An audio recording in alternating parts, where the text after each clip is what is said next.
Look, I didn't expect to be standing in front of you in 2018 saying a 98-year-old white guy represents my politics, but that's where we are. Miracles can happen, at least when it comes to Steve Rogers. So here's what I'd like to pay tribute to: his very impressive, strong moral center.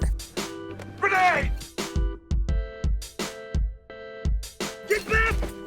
Cap has been a central figure in the Marvel Cinematic Universe for 7 years now, and I argue he's by far the most consistent character. Two things that are constantly evident from the very beginning with Cap: his willingness to stick up for the little guy, which for many years of his life was himself, and his willingness to flout authority when he thinks they're making the wrong moral decisions. What's really interesting about Cap is that even though he's the ultimate American super soldier, he is incredibly distrustful of government and authoritative agencies, and with good reason. Over the course of his trilogy and the Avengers movies, we see him battle corrupt leadership in S.H.I.E.L.D. and Hydra, and wrestle with government and agency overreach. They almost have what they want.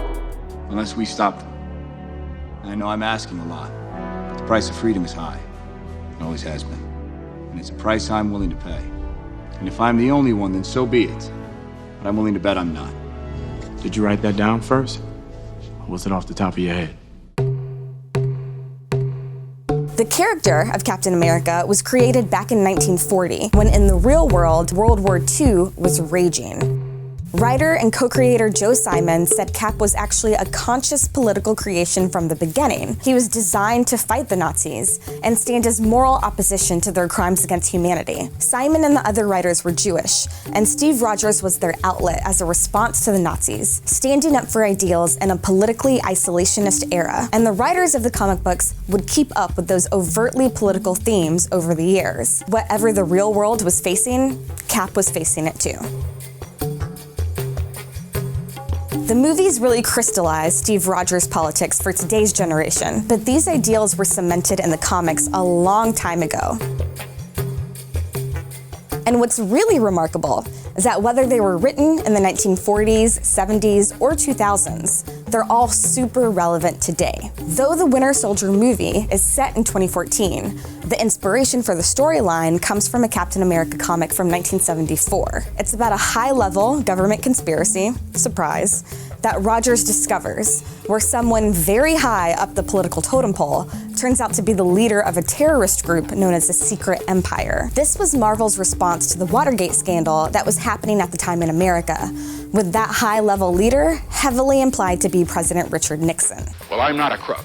Rogers becomes so disillusioned with the US government during this time that he sheds the Captain America status and becomes Nomad. This is how they updated the government conspiracy storyline for the Winter Soldier movie. We see this idealistic guy from the 1940s who slept through the Cold War really grapple with, one, that government officials are straight up lying and colluding, and two, the idea that more guns means we'll be more safe. Does that sound familiar even today, 4 years after the movie came out?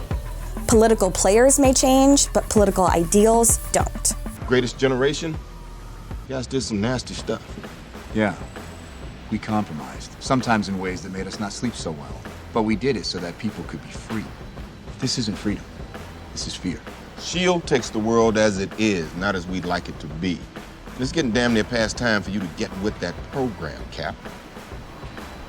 Don't hold your breath.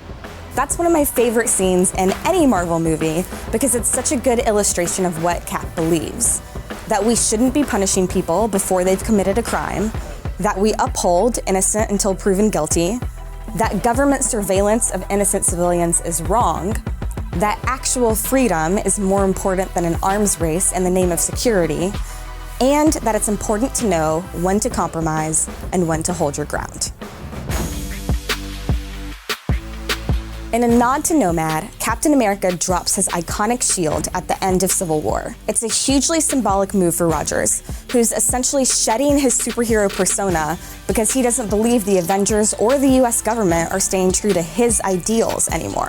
That's also reflected in the comics. In the issues that were published soon after 9/11, Captain America was one of the first superheroes to go to Afghanistan. But in the course of this fight, he's still questioning US government policy, like dropping bombs indiscriminately in the Middle East and Asia, And he struggles with placing the sins of terrorists on the shoulders of an entire country or people. Cap represents so many values over so many generations. The greatest generation that fought to liberate the world from fascism, the post-war generation that quickly learned even democratic governments have their flaws, but it's possible to still push for progress, the post-9/11 generation that saw a massive increase in surveillance and arms in the name of security, and who asked if it was worth losing other freedoms over, and today, understanding that in an increasingly interconnected and technologically advanced world, it's important to prioritize individual freedom over government omniscience. For a man out of his time, his politics and his ideals are timeless.